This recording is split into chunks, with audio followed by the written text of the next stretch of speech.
to connect a region of over 600 bridges between our lands.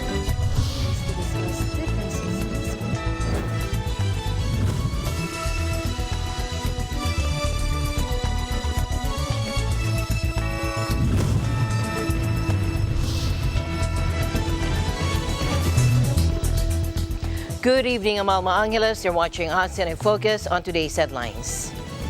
These activities. The Philippines, Japan, and the U.S. launched their inaugural trilateral maritime exercise, marking a significant step towards enhancing cooperation in promoting a free and open Indo-Pacific. Efforts to combat the trafficking of illegal narcotics, precursor chemicals, timber, wildlife, people, and illicit goods in Southeast Asia are receiving a boost from a dedicated UN agency that focuses on drugs and crime. This specialized agency is working tirelessly to address these pressing issues and ensure a safer and more secure region. As the scorching sun beats down on Hanoi, the bustling capital city of Vietnam, street sellers find themselves grappling with the intense heat wave that has engulfed the region. With temperatures soaring to record highs, life in Hanoi has been disrupted, and the challenges faced by street vendors highlight the difficulties endured by those who rely on the streets to make ends meet. And get ready to be dazzled at this year's Light Extravaganza in Singapore.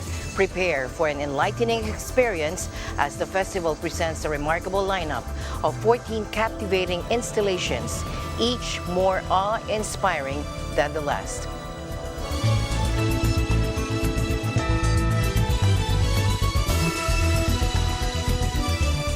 The Philippines, Japan, and the U.S. launched their inaugural trilateral maritime exercise, marking a significant step towards enhancing cooperation in promoting a free and open Indo-Pacific.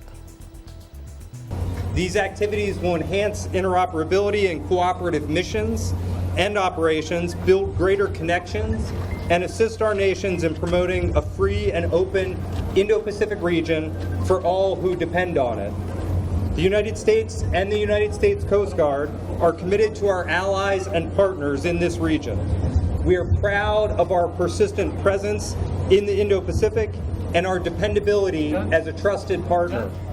Now, taking place near the mouth of Manila Bay in the South China Sea, which is a highly disputed region claimed largely by Beijing, the week-long exercises involve 4 Philippine Coast Guard ships, a U.S. Coast Guard cutter, and a Japanese Coast Guard cruiser. These drills focus on law enforcement, search and rescue operations, and reflect the United States' aim to strengthen security alliances in the Asia-Pacific region to counter Chinese aggression in areas like Taiwan and the South China Sea.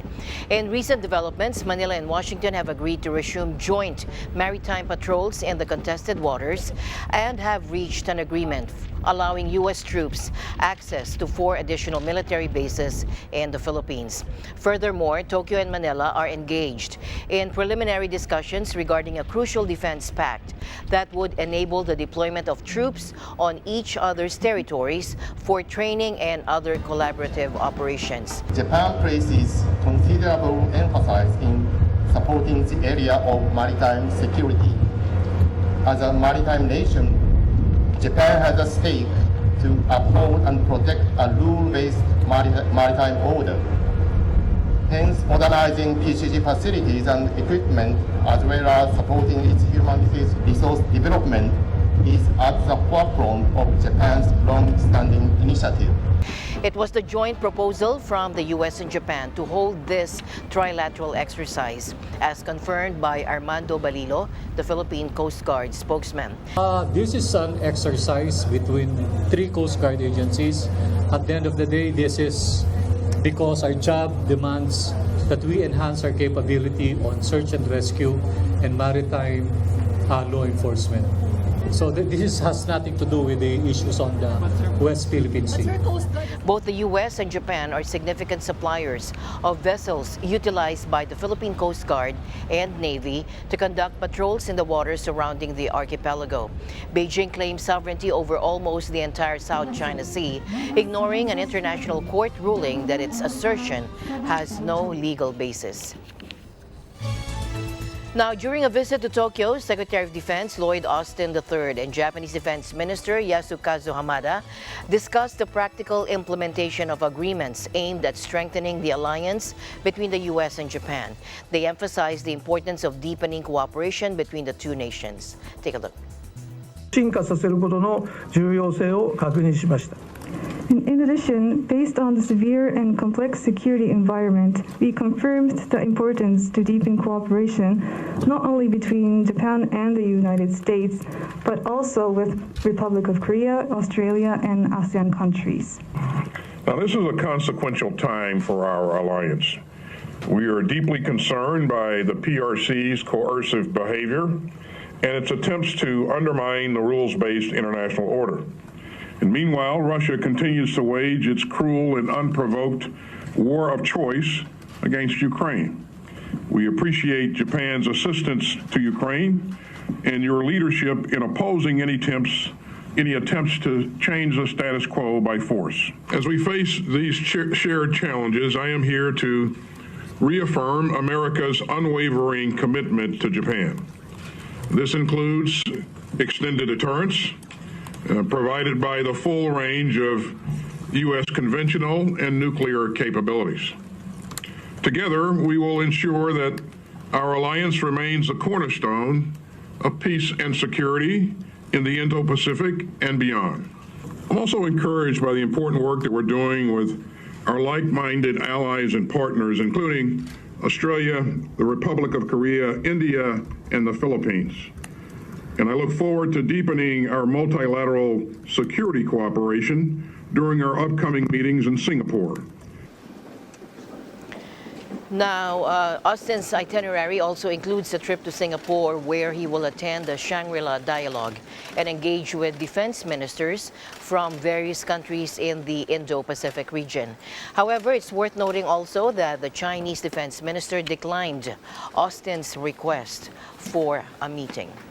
Regarding the Chinese declining to meet with me, the Minister of Defense declining to meet with me, I think that's unfortunate, but we're going to continue to do what we are doing in this region and others, and that is to work with like-minded countries who share common values and common goals to continue to promote a free and open Indo-Pacific.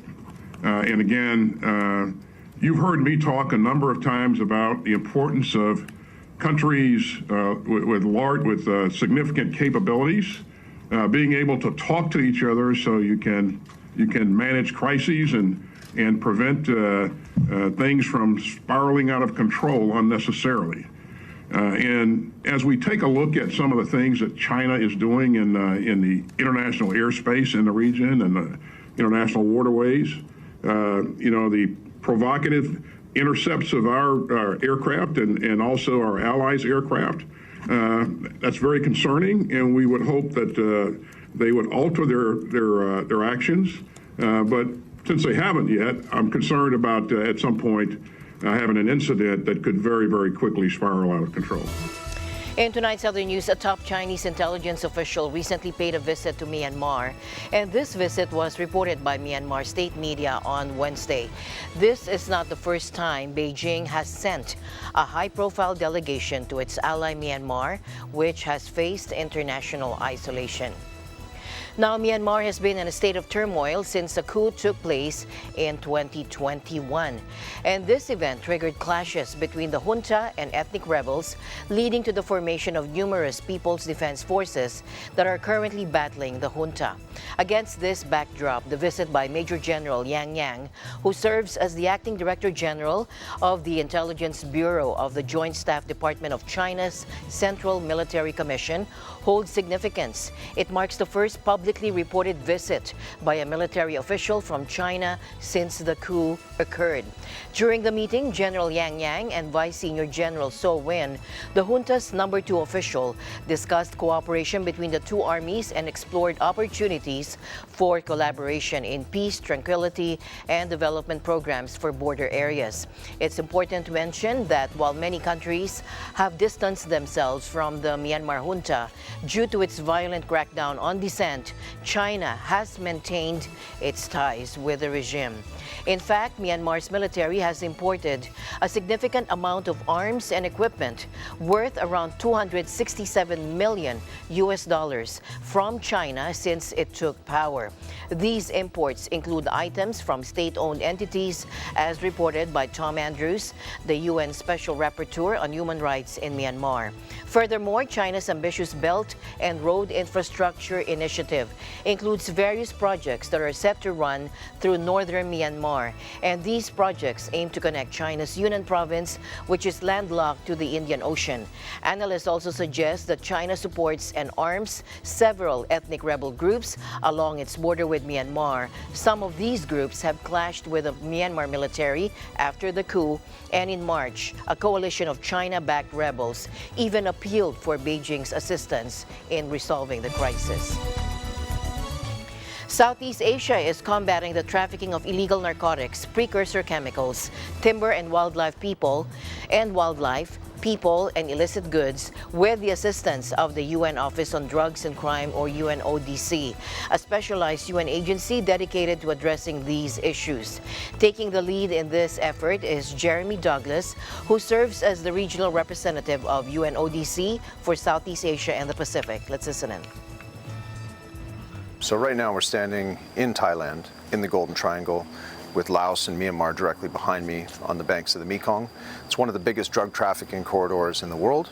So we have major production of heroin inside, opium and heroin inside Shan State, but also methamphetamine, synthetic drugs, which are spilling out across the region and feeding the whole of Asia Pacific, basically from Japan all the way down to New Zealand and everywhere in between. Well, border liaison offices really play a fundamental, crucial role at the very, very front lines of the region. So what they allow states to do is internally coordinate between agencies. So say where I'm standing here right now in Thailand, we have 4 to 5 agencies as members of a border liaison office: customs, immigration, police, border army, other authorities like ONCB, the drug authority. They come together, they jointly coordinate internally, but then they have a mirroring operation across the border in Laos, where they can coordinate with the Laos side that have the same mandates. So basically they can, on a range of crime types, they can quickly share information, they can take action together. That's the concept, and fundamentally it works relatively well to speed up the action states can take to push back on the traffickers and the organized crime.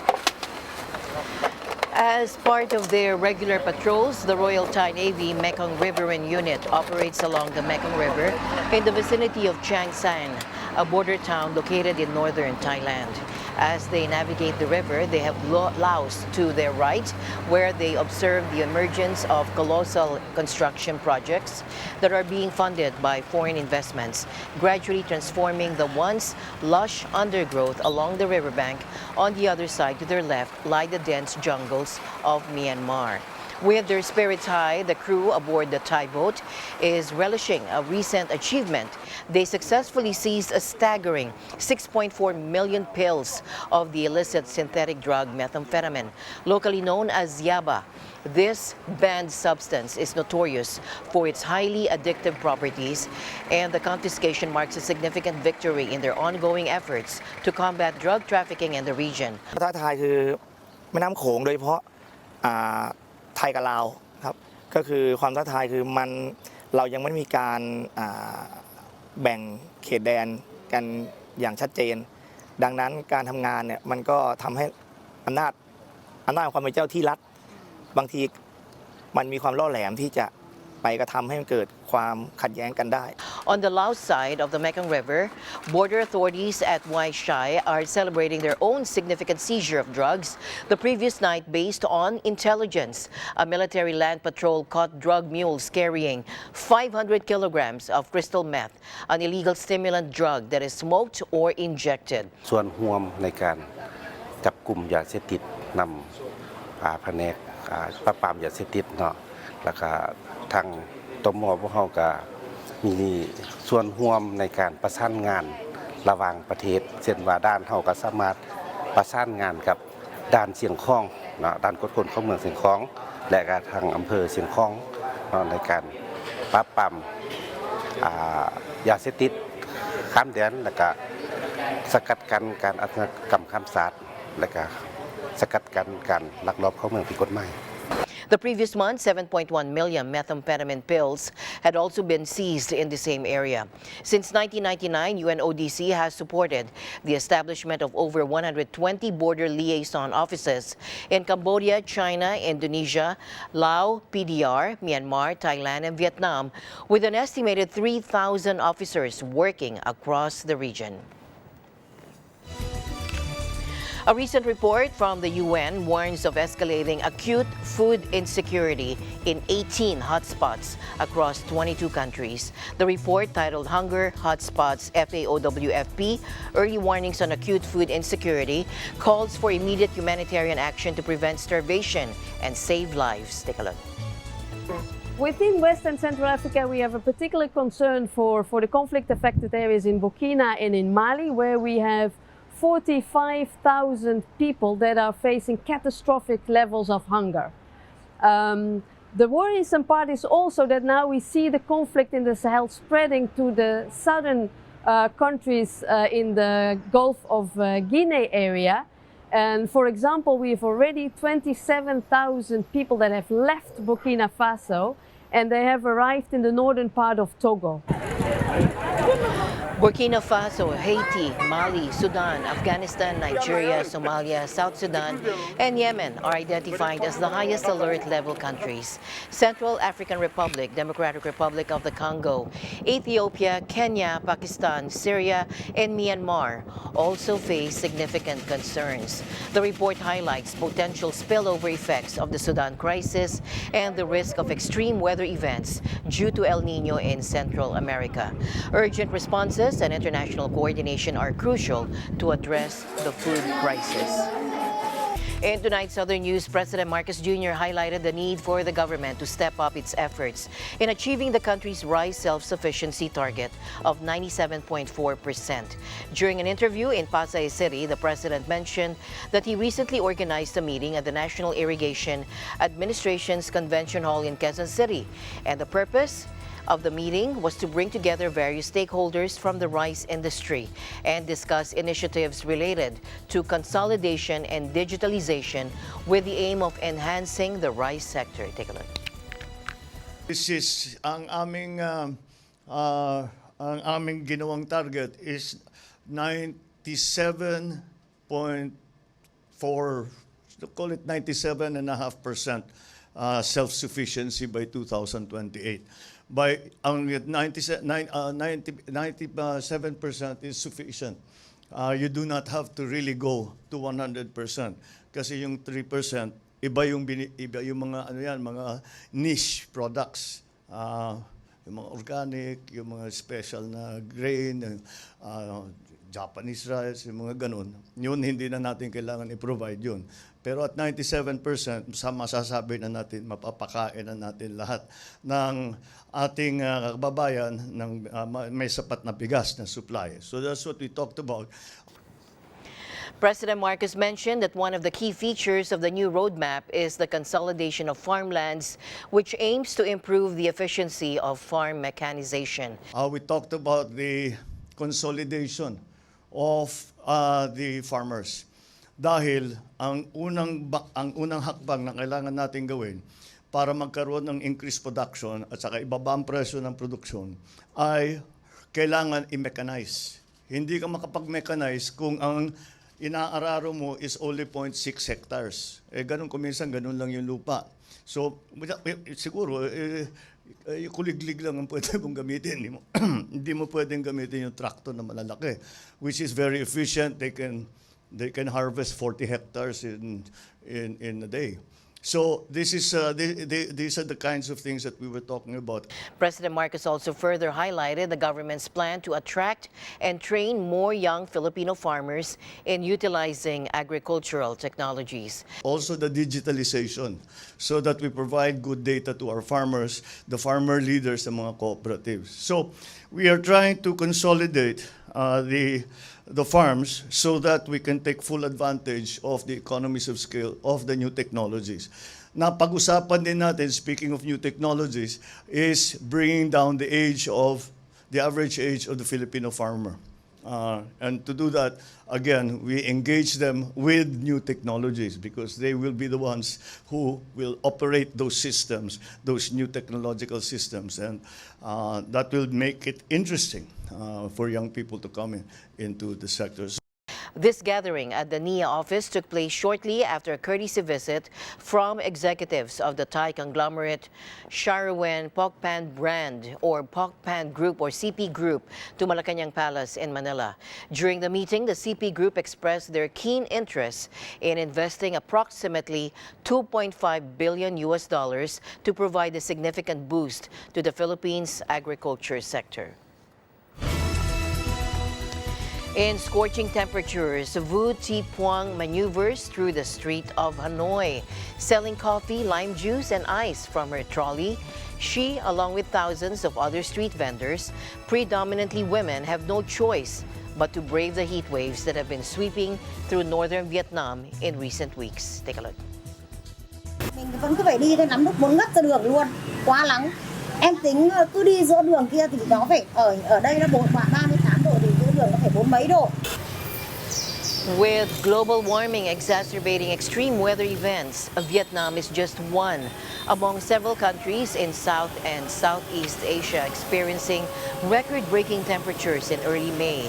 The country recorded its highest ever temperature of 44.1 degrees Celsius or 111.38 degrees Fahrenheit, prompting health officials to ensure or to issue warnings about the dangers of excessive heat exposure. As the mercury soared to 38 degrees Celsius on a Thursday, the usually bustling old quarter of Hanoi, filled with motorbikes, tourists, and food vendors, was noticeably calmer. Nắng nóng này thì dân tình nó cũng ế ẩm ấy, người ta cũng chẳng mua bán mấy đâu. Thế là đâm ra bây giờ bọn chị đi rong đa số là người ta cũng vào trong siêu thị lấy ship hàng, người ta đặt nhiều, đi rong người chỉ còn khách quen thôi. Thì người ta mới mua thôi, còn đâu là... A 2021 report from the Environment Ministry highlighted the significant impact of the urban heat island effect on life in Hanoi. This phenomenon occurs when the air temperature in urban areas is considerably higher than in surrounding suburban regions. Factors such as overpopulation, rampant construction work, and a high volume of vehicles contribute to the problem. The United Nations is taking the cryosphere seriously. The cryosphere includes sea ice, glaciers, and permafrost, and its melting poses a huge threat to our planet, according to the UN's Weather Agency. Now, member states and the World Meteorological Organization are getting worried about how the melting ice can affect sea levels, ecosystems, natural disasters, and economies worldwide. It's not just an Arctic or Antarctic issue anymore. It's a global concern. Take a look. Professor Petri-Talas also remarked about was that the discussions and the concern that was being voiced was global. We had delegates speaking from small island states in the Caribbean. We had delegates speaking from Africa, obviously delegates from Canada, from the Russian Federation, Antarctic regions. All of them united in saying that, what happens in polar regions, in high mountain regions, doesn't stay in those regions, but it's affecting everybody. It's having a global impact, and in particular on small island states and densely populated coastal zones. And the quote from Professor Petri-Talas, WMO Secretary General, is the cryosphere issue is a hot topic, not just for the Arctic and the Antarctic. It's really a global issue. More than 1 billion people rely on water from snow and glacier melt, which is carried by the major rivers of the world. When those glaciers retreat, you need to think what's going to happen to the water security of those people. During a meeting in Geneva, WMO countries called for more funding to enhance coordinated observations, predictions, data exchange, research, and services related to the cryosphere. Even nations far from the poles, like those in the Caribbean and Africa, expressed their concerns because they know that changes in the cryosphere impact the entire planet. And did you know that the melting of glaciers and ice sheets in Greenland and Antarctica contributes to about 50% of rising sea levels? And it's happening faster than ever. Arctic permafrost, so that's literally permanently frozen soil. It's melting. It's referred to as a sleeping giant. One of the presentations yesterday talked about this being the sleeping giant of greenhouse gases. It stores twice as much carbon as in the atmosphere today, so we need to monitor what is happening in the permafrost. Glaciers, Greenland and Antarctic ice sheet melt accounts for about 50% of sea level rise, and that level is increasing. The rate of sea level rise is increasing. We're seeing more natural hazards in mountain areas, glacial flood outbursts, which is literally, just glaciers breaking off and crashing into dams and areas. According to Inger Anderson, the big boss of the UN Environment Program, recycling alone won't solve our plastic problem. As we gear up for another round of talks to create a global agreement against plastic, Anderson is suggesting that one clever solution is to ditch plastic packaging for liquid products like washing liquid. Basically, she's saying that we need to rethink beyond recycling if we want to get ourselves out of this mess. Plastic packaging is a huge contributor to the plastic pollution crisis, and finding alternatives like moving away from plastic containers for liquid goods could make a real difference. Take a look. So first of all, we can't recycle our way out of this mess. We need to rethink, redesign completely. So recycling is one of the many keys that we will need to make this work. But on the recycling story, clearly, what we need to be aware of is that today, the material, we throw it away, it has no value. So that awareness is step one. Step two is, while not making the consumer the responsible party, because at the end of the day, it's business and governments that have to take that responsibility, but we have things that are within our control. We have a party, do we need single-use cups, or can we actually wash them up afterwards? Or do we need straws for every drink that we take? The rethinking of the products is something I'm very keen on. Today, so many products, we want them in liquefied form. Our shampoo, our toothpaste, even our washing powder, we want liquid because we're very sort of a species that like convenience. But look, there are many, many things we can deliquify and convey, therefore, in carton and convey in simpler packaging that it can be recycled without the heavy footprint. So there are steps that we ourselves can take, just like with climate. But the bigger system shifts will come from agreements such as what we are about to negotiate that will essentially begin to eliminate certain things and certain practices. But every consumer has a choice. And if you are in a supermarket and you see bananas in a plastic bag or bananas not in a plastic bag, the earth has made them, they're already packaged when we buy them. And so there's a lot of unnecessary packaging that simply is waste. And if you come with your reusable bag, then you're kind of in a good place already. So I think there are some choices that we can make in our consumption habits, and I very much encourage consumers to do that.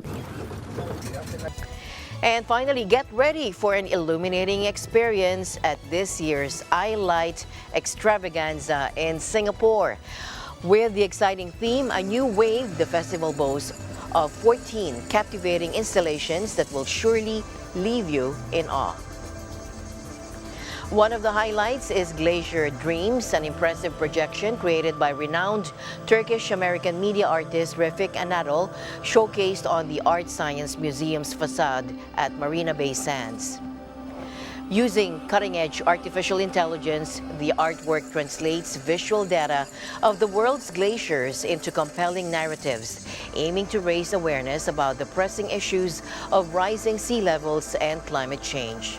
From June 1 to 25, immerse yourself in the magic of Asia's premier sustainable Light Fest and be part of the conversation for a brighter, more sustainable future.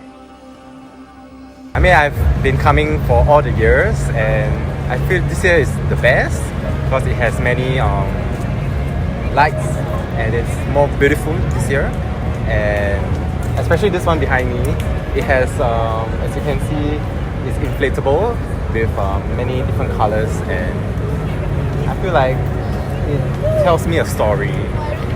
Singapore does a good job of bringing many exhibitions in, but I think such public exhibitions that are free and allow people to see them while they're on their way to work or while they're walking around also helps to spread the love for art.